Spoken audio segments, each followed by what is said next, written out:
Hello, my friends, and welcome to the first episode of Authentically Connected with Dr. Rachel Faust. I, as you may have guessed, am Rachel Faust, and I'm super excited, honored, grateful that you have chosen to share your time and energy with me.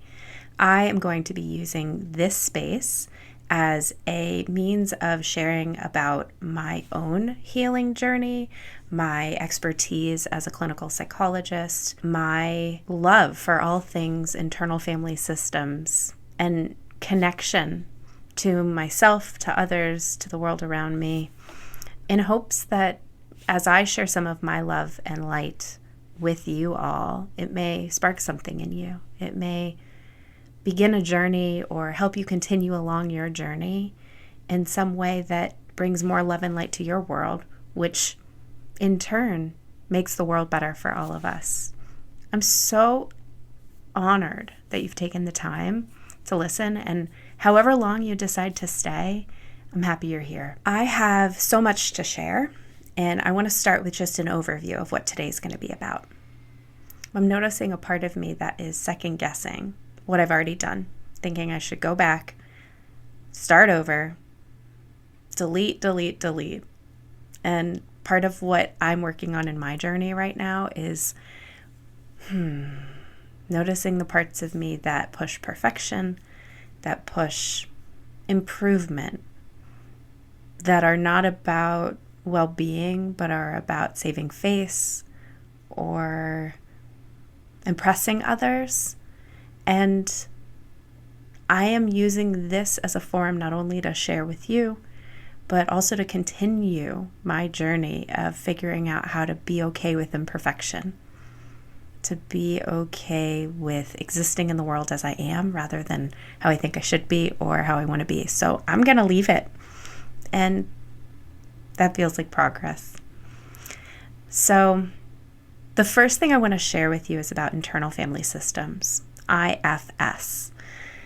I am going to be referring to IFS a lot. I'll have an episode just about IFS to give you a general understanding about it soon. And in the meantime, I'll be using language that is IFS based because that's how I see myself in the world around me now. So I just want to give you a little context about what IFS is. And then I'll move into sharing about why I'm doing this podcast, what this podcast is going to be about, and a little bit about my journey so far. So starting with IFS, it is a therapeutic modality. So it's a form of therapy that you can go to a therapist to learn how to do, but it's also something you can learn about on your own, which is how I started. Basically, it is the idea that we are all multiple inside. We have different parts within us, and that is common knowledge, right? Part of me really wanted pizza for dinner last night, and another part said, no, a salad would be a better idea. So we just use this language in general. We think of ourselves as one whole with lots of different parts inside, and that is true.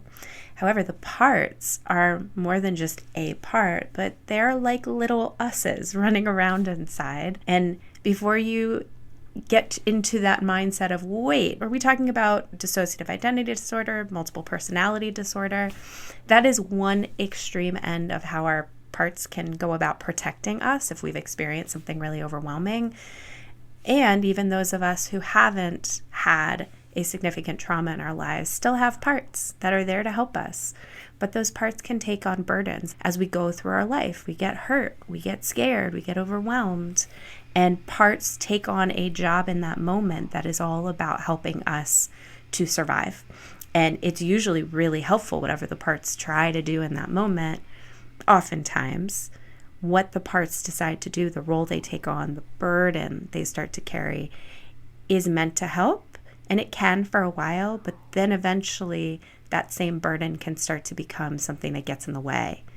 So, for example, anxiety for me has always been something that I struggle with. And it took me a long time to get to a place where I understood that anxiety was my body's alarm system that was going off now in an unnecessary way.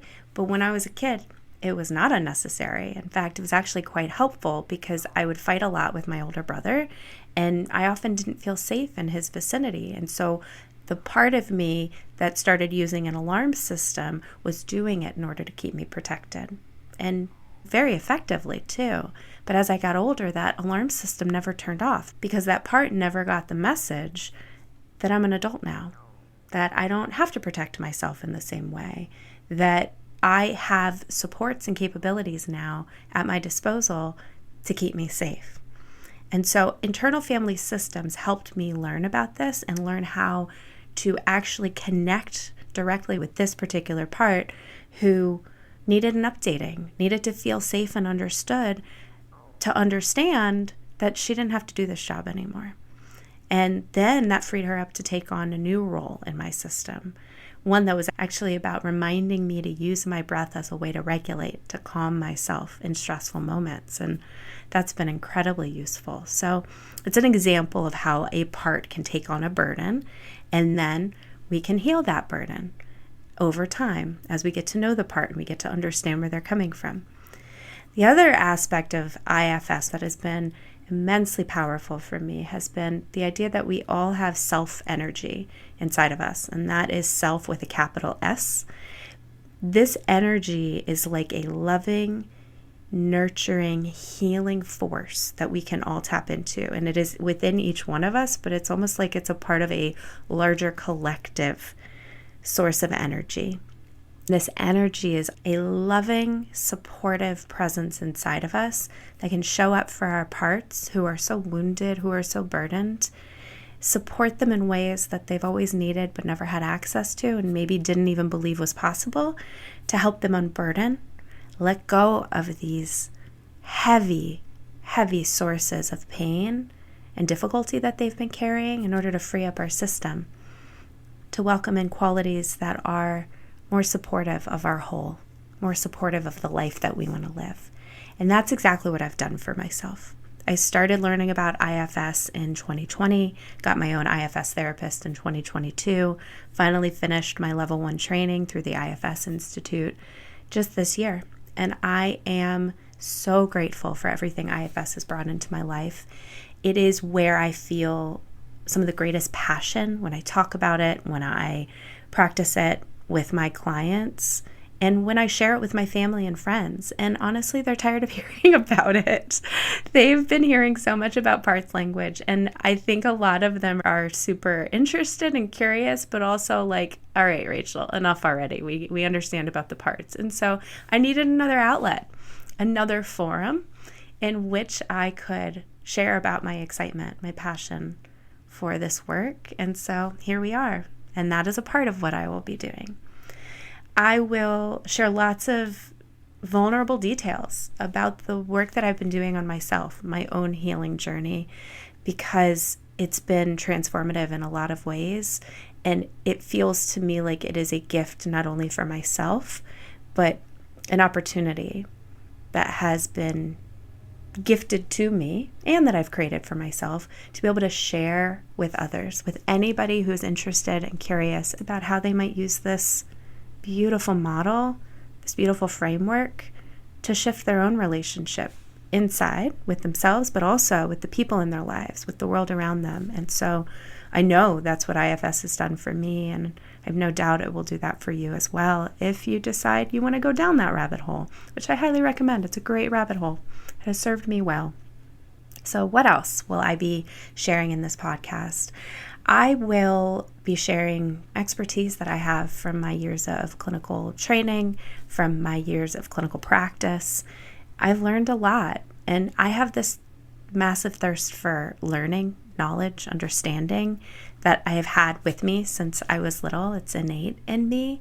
And as I learn more about human nature and the way that I tick, the way that I make sense of the world, it helps me make connections inside. And then I want to talk about them. Then I want to share. And I am super excited to have been led to this space where I can create this forum to be able to share with you. I did not set out to have a podcast. It was not on my agenda until relatively recently. The reason it showed up is because I was learning and growing and getting a sense that it was time to start sharing with others, but I wasn't sure of the right forum to do that. I made videos for a while and posted them on my social media, on my YouTube account, just sharing about different topics, and that was wonderful. I stopped because the ideas stopped coming. And so I shifted my focus over to my own healing journey, and I've made tons of progress since then. But I got back to a point where it felt like it was time to reconsider how best to share with the world. And the videos that I used to make were wonderful, but they were also very limited in time. I couldn't fit everything I wanted to into a bite-sized clip. So I thought about writing, and I do write, and I will continue to write. One day I will write a book, but wait, actually, I've already written a book. It is my dissertation. I'm pretty proud of that, so I don't want to discount that. So one day I will write another book. Writing is a wonderful medium, but I felt like it wasn't quite flowing yet. And so when I'm in doubt, I have learned to sit and patiently wait. Okay, not patiently, because patience is not a virtue that I was blessed with, but I have developed a lot more of it through my parts work, I will say that. But anyway, I've learned to open up to what the universe wants me to know in the timing that the universe wants to share it. And so I have continued to write and to explore. Then podcasting showed up in a variety of different ways. Like when a friend asked me to help him out with his podcast and also happened to teach podcasting and offered to help me with mine. Or when another friend gifted me the microphone I'm using right now because she no longer needed it and she had a feeling I would, and that podcasting would be the reason. These were the signs that pointed me in the direction of starting to consider it. They didn't make the decision for me. Obviously, I have free choice, but the signs kept coming, and so it felt important to listen, to explore, to start to consider. And the more I considered it, the more I realized that podcasting is a wonderful forum for me to be able to share what I want to share. And yet it's been months that I've been sitting here working on this, trying to stay open, to let this evolve naturally. And what I have come to is that sharing of my own journey in this space is wonderful, and it's what I'm going to do, but it's not quite enough because I've had some amazing helpers, some marvelous lights in my life show up along my path in recent years to help me with my healing and my growth. And so in time, I look forward to sharing with you conversations that I will be having with these remarkable human beings who have made a huge difference in my life, whether it's through Thai yoga massage, through nervous system regulation, through spiritual journeying, through education that has helped me continue my training and my development as a clinician. I have been so blessed to have these people in my life, and I figured what better way to share about my journey than connection with the people who have helped me the most. I believe that as you listen to what we have to share and what we're connecting about, maybe it'll spark something in you.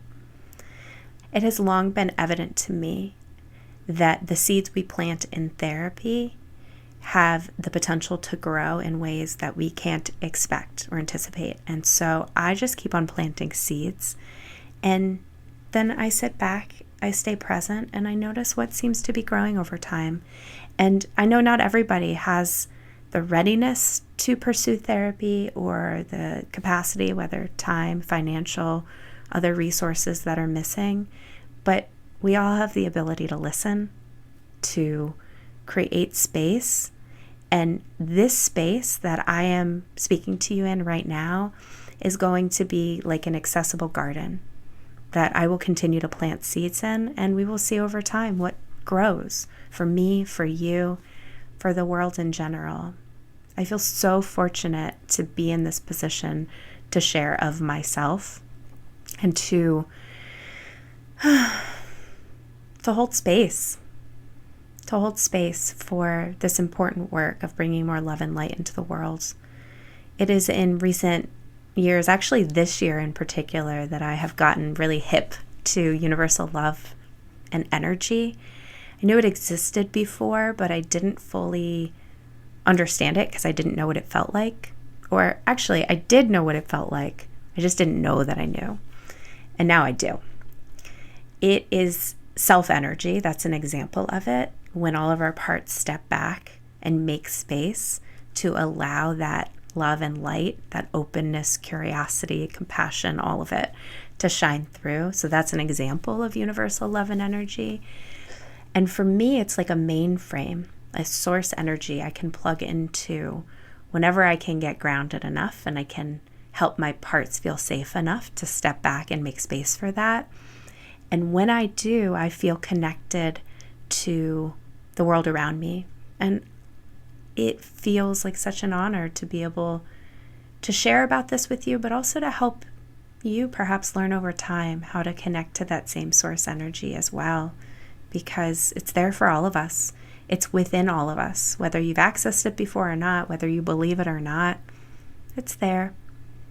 It feels like a part of why I'm here is to help share with you how I got there, how I connected to my source, in hopes that maybe it'll help you too.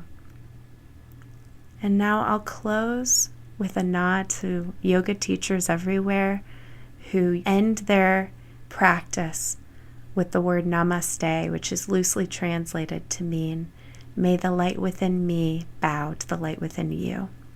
Namaste, my friends. Thank you for being here. Till next time.